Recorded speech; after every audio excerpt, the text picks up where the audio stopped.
2024 সালের কামব্যাক করা সেই চ্যাম্পিয়ন দলটি 2026 সালের আইপিএলে যেন একটি অচেনা দল। 6টি ম্যাচের মধ্যে 5টিতে হার আর একটি ম্যাচ বৃষ্টিতে পরিত্যক্ত। পয়েন্টস টেবিলের একদম শেষে এই নাইট রাইডার্স। কিন্তু কেন এই ভরাডুবি, কেন এই ব্যর্থতা? প্রথম বড় কারণ ক্যাপ্টেন্সি পরিবর্তন। যেই সিয়াস আইয়ার তোমাদেরকে চ্যাম্পিয়ন করেছিল তাকেই দল থেকে বাদ দেওয়া সবথেকে বড় ভুল ছিল কলকাতার। এর পাশাপাশি অ্যান্ড্রে রাসেলকে প্লেয়ার হিসেবে দলে না রেখে পাওয়ার কোচ হিসেবে দলে রাখা কলকাতার ছিল আরেকটি ভুল।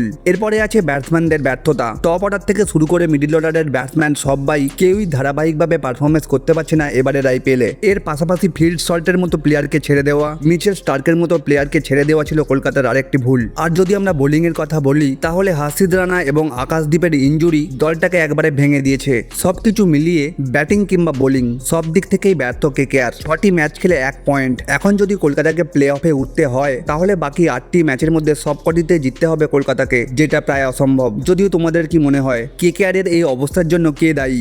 ম্যানেজমেন্টের ভুল নাকি ক্রিকেটারদের ব্যর্থতা? কমেন্ট করো।